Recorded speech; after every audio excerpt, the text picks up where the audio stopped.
Look at yourself in the mirror right now. Are you proud of the person looking back, or tired of repeating the same unresolved patterns? When we feel stuck, the default reflex is to try and do more. We write a new goal, buy a new planner, or stack another task. But cramming more into an already crowded schedule only leads to cognitive overload. Our digital environments are making this worse. Between the dozens of apps we rarely use and the constant hum of incoming notifications, our baseline capacity for deep focus has been quietly destroyed. If you want to arrive at this time next year with a different set of opportunities and a clearer mind, the answer isn't adding to a to-do list that is already overflowing. The process actually starts with ruthless subtraction. In a world that constantly demands your attention, you cannot achieve real growth until you first create a vacuum of silence. This is the core of digital minimalism in 2026, making technology serve your goals rather than dominating your attention. Execute this immediately with 3 steps. Disable non-essential alerts, archive old files into structured folders, and delete low-value applications sitting idle. Subtraction applies to your interactions as well. In the workplace, this takes the form of non-reactive interactions, which is essentially emotional subtraction. It's incredibly easy to get triggered by a passive-aggressive email or a colleague dropping the ball. Stepping back and observing those triggers without reacting allows you to operate with calm assertiveness instead of frustration. By stripping away both the digital clutter and the emotional reactivity, you eliminate the daily friction that exhausts you by noon, and you reclaim total ownership over your attention.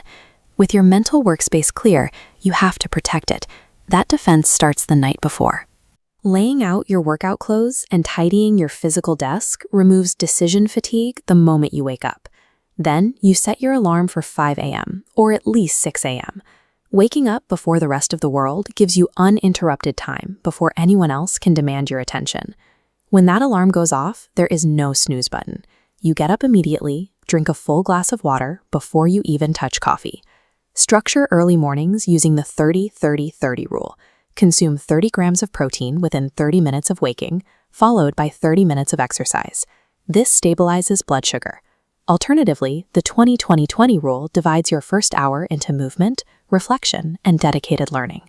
Whichever framework you choose, this highly architected routine acts as a defensive fortress.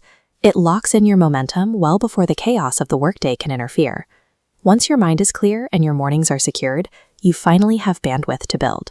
This is when you intentionally add high-leverage habits back into your routine. This growth curve illustrates the 1-hour rule. Dedicating just 60 minutes a day to a new skill might feel insignificant in the moment, but those tiny blocks of effort compound. Over a year, that is 365 hours, enough to become more competent than most people in your field. What you practice during that hour should prioritize output over input. Instead of just consuming content, you use that time to create tangible value and share your ideas. This visibility is why public speaking acts as a massive leverage point. Decision makers today want to hear explanations straight from the experts, not from a middleman. Even the most valuable technical skills lose their impact if you cannot articulate your thoughts clearly in a meeting or a presentation. None of this happens in a dramatic montage. Real progress operates inch by inch. Significant personal change is built entirely on unglamorous, repetitive daily execution. To sustain that execution, you have to give your brain space to process everything.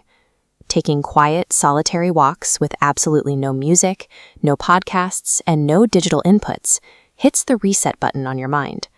You do not need to overhaul your entire life overnight to see significant results. Trying to do it all at once is exactly what leads back to overwhelm. So here's the challenge.